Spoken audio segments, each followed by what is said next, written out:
Hai netizen Suara.com, balik lagi di Throwback Crime yang akan membahas dan mengulas kasus-kasus kriminal yang pernah terjadi di Indonesia bareng gue, Sylvie Damani.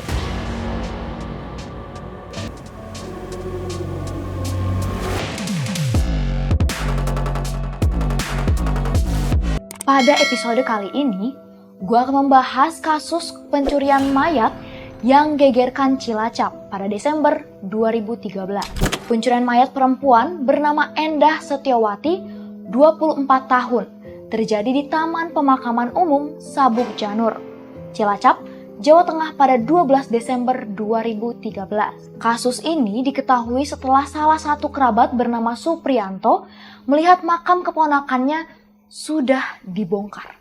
Suprianto langsung bergegas ke rumah keluarga almarhum Endah untuk memberitahu kejadian tersebut. Setelah itu, mereka melaporkan kasus ini ke pihak kepolisian. Saat mengecek makam tersebut, keluarga dan beberapa warga menemukan potongan kerangka kepala dan kulit wajah dari mayat Endah berada di dalam kurungan ayam.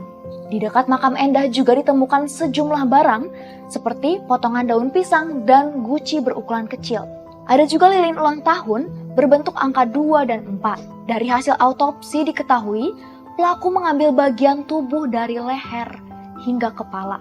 Bagian tubuh lainnya masih utuh di dalam liang lahat. Polisi yang menangani kasus ini langsung menduga motif pelaku melakukan pencurian mayat ini karena menganut ilmu hitam. Sedangkan membongkar mayat sebagai syarat salah satu ritual guna mencapai tujuan dari ilmu hitam tersebut. Tidak membutuhkan waktu yang lama, Polres Cilacap berhasil menangkap pelaku di pinggir jalan dekat rel Kelurahan Gunung Simping, Kecamatan Cilacap Tengah pada 15 Desember 2013 atau 3 hari setelah laporan pencurian mayat yang sudah terkubur. Pelaku bernama Resi Rokis Suhana alias Satria Pamungkas berusia 26 tahun. Dia diduga sedang mempelajari ilmu hitam. Resi tinggal di gubuk yang berdiri di atas tanah negara atau milik PT KAI. Nah, Resi merupakan seorang residivis kasus pencurian sepeda motor dan telah 2 kali masuk penjara. Udah 2 kali dibui masih aja gak kapok. Emang udah pantas sih ini dihukum berat.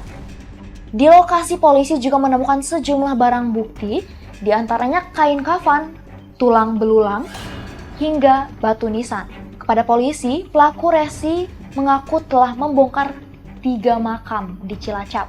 Nah, dari 3 makam itu, 2 makam jenazahnya dicuri yakni milik Endah dan bayi kembar yang lahir prematur. Jasad bayi kembar dicuri pada 7 hingga 8 Desember di TPU Cikento, Kelurahan Gunung Simping, Kecamatan Cilacap Tengah. Untuk mengungkap kasus ini nih, polisi sedikitnya memeriksa 6 orang saksi. Pelaku, usai melakukan aksi pencurian mayat, kerap membersihkan anggota badannya di rumah warga terdekat dari kuburan. Warga yang rumahnya kedapatan dibuat cuci tangan kerap mencium bau amis dari tubuh pelaku. Resi mengaku mendapat bisikan dari alam gaib saat berada di Pulau Nusa Kambangan. Pelaku mengaku tidak memiliki guru kebatinan yang mengajarinya untuk mempelajari ilmu terbang dan menghilang. Dia mengaku mendapatkan bisikan dari alam gaib yang memerintahnya untuk mencuri tali pocong dan kain kafan dari jenazah wanita yang masih perawan dan bayi. Rosi menganggap tali pocong dari jenazah bayi dan perawan memiliki kesucian. Itu menjadi syarat ritual agar ilmunya sempurna. Pada 4 Januari 2014, pelaku pembongkaran makam dan pencurian mayat dititipkan Polres Cilacap ke Rumah Sakit Jiwa Profesor Dr. Surojo Magelang. Penitipan Resi dilakukan setelah pelaku dinyatakan sakit jiwa usai menjalani pemeriksaan kejiwaan secara intensif selama 14 hari di instalasi jiwa RSUD Banyumas. Pelaku Resi juga sempat mengamuk di RSUD Banyumas saat hendak dijemput pihak kepolisian. Resi kabur dari Rumah Sakit Jiwa Profesor Dr. Surojo, Magelang, Jawa Tengah pada Rabu 22 Januari 2014. Namun, petugas baru mengetahui Resi kabur keesokan harinya pada Kamis 23 Januari. Satreskrim Polri Cilacap berhasil membekuk Resi di pinggir rel pada Sabtu 25 Januari 2014. Penangkapan dilakukan berbekal informasi warga. Pelaku diciduk di lahan pinggir rel yang dulu dijadikan rumahnya atau telah dibongkar petugas karena berdiri di lahan milik negara. Polisi saat itu menyayangkan kejadian tersebut. Apalagi pihak RSJ Magelang tidak memberitahu langsung kaburnya Resi ke Polres Cilacap.